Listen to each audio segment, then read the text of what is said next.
everyone, and welcome to Don't Be Bored. This is Best of the Month, where I am joined by some other creators. I invite them on, we talk about what game we've enjoyed most in the last month, and these don't need to be the latest hotness. My pick certainly isn't new in any sort of way possible, although it will be soon. We'll touch on that in a minute, but let's first pass over to the Boxed Meeples. And I must say congratulations to them because they've just passed the 3,000 subscriber mark. So congrats to you guys. Now let's hear what your favourite games were in April. Now, April is my birthday month. It is. So I really wanted to like this game. Now, this is Crystal Maze. It came out while I was younger, and like in the previous year, I thought always great to go back to games from my youth on my birthday. I got the family round, you were there, the children were there, and it was anticlimactic. It got lovely production, lovely condition, bearing in mind how old this is. And you have done that previously with Lost Valley of the Dinosaurs, and I feel like that was more successful than this one. Yes. So instead, my game of the month is actually a game I played on my birthday while we're in London on a train. It's a game called Dig. We're on a train. Are you bored? Absolutely. Ooh. Now, these games are actually on Kickstarter about 10 years ago. Oh. But it seems that suddenly people have rediscovered them. All our friends are saying, get those little tiny chewing gum sized game boxes. So we picked up a few when we were at Aircon, and this is one of the two we got. Now, each of the games in this range are rated on a scale of 1 to 3, 1 being the easiest, which is what Dig is. And in this game, you are moving your pups up and down a row. Each time you can dig somewhere and take a bone into hand. There's clues as to what colour bone it's going to be, but it's usually a 50-50 option. You don't know which bone you're going to get. But as you do dig up a bone, one from the end gets to replace it. And as you do, the positions of the bowls start shifting around. The closer they are to the doghouse, the more points they're scoring. And ideally, if you've got a lot of bones of one colour in your hand, you want to manipulate the game so that that is scoring the most points. And yeah, it's teeny tiny. You can carry it anywhere, and we really enjoyed this one. It's quite thinky, and I like the kind of manipulation of the tiles into a certain place. Yeah, it was really fun sort of train game. It worked really well on those tiny tables, but I think you could play it anywhere. And really interesting, you kind of start the game with this kind of killer strategy. Great, I can move to here and I'm going to get this and get this. And then midway through the game, you kind of realise, oh, actually, that bowl's going to be the lowest scoring of the lot. You can do the old switcheroo right at the end and realise what your opponent's doing. And yeah, a lot of thought, because you see these like kind of boxes, and that's not going to be much of a game. It's just got those cards. But to be honest, I kind of wish this was the same game in a bigger version, just so it was a bit more kind of less fiddly to play. But yeah. Although the number of bone cards would take up a lot of table that. It is quite, it does go quite wide. But yeah, a pleasant surprise. I can see why people are now talking about these games again. Yeah, and we keep hearing great things about Bog as well, the one with the frog on the front of it. So I think that will probably be the next one in the series that we pick up. For me this month, I am going with A River of Gold. I mean, we did have a great time playing the gorgeous Critter Kitchen, but we have just done our sort of first impressions on that one. So if you haven't seen that, do check that out. But one that we haven't spoken about that much is River of Gold, which is beautiful as well in a completely different way to Critter Kitchen, with all this gold embossing, shimmery shininess on the box and on the board. But I really like what it does. You get this options to move down the rivers and collect things that are around it, or are you going to buy in your shops for those points? And it costs more to have the shops that sort of connect with more areas on the river, so therefore they're more likely to be visited by other boats, where you're going to be getting those benefits from that. You can also deliver to different sort of merchants and nobles, and they will give you different upgrade abilities. You're moving along those lovely tracks in each of the areas you're trying to get influence in as well. So there's a lot of different ways to go about scoring and winning in this game, and it's quite a snappy, short weeknight game that really gives you a little bit of thinky crunch. I keep playing it. We've played it in person a few times now, and then it just keeps on playing and playing on BGA, always in a game, it seems, at the moment of that as well.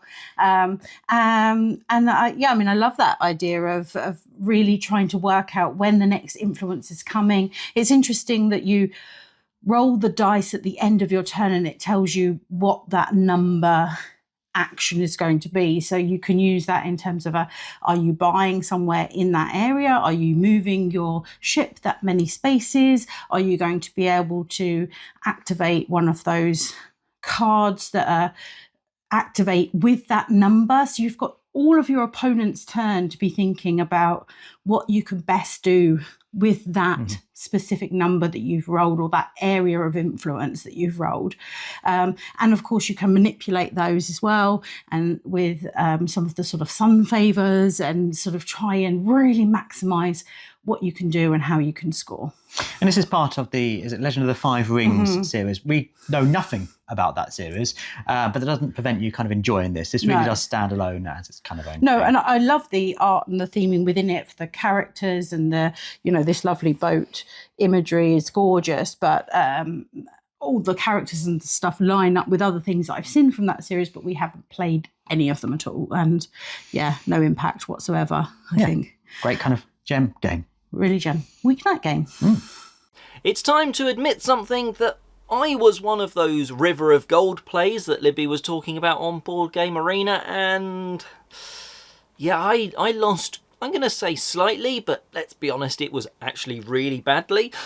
And so, I'll admit that I lost pretty badly, but well, I'm sure I'll win the next one. Anyway, my pick from last month is a game that I've been thoroughly enjoying, and there is going to be a new edition coming soon from what I can tell. I don't know if it's just a slightly revamped artwork, I don't know. This is Memoir 44. What I also know is there's going to be a Star Wars version of Memoir 44 coming, called Battle of Hoth. Now, I absolutely love the very fast-paced and good decisions that you get in Memoir 44. I must admit, I've put off playing this one for a long time. That's why it's an old game and I've only just got around to giving it a go. It always looked like, there's lots of rules and stuff going on.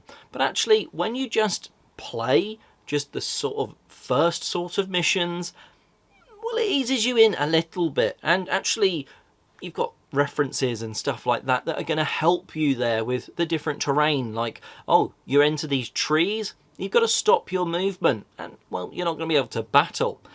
I also like the fact, for some reason, I normally hate dice. I kind of really like the fun of rolling the dice in this one.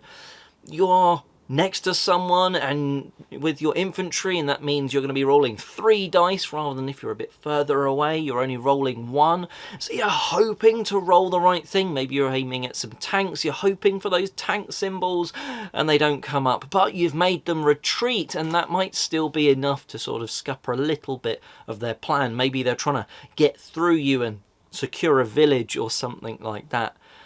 I've really been enjoying this one, even playing it digitally on Board Game Arena. That's another way that's a fantastic way to play this game, because there's so many versions. You can play basically every map that's been ever created for it on there.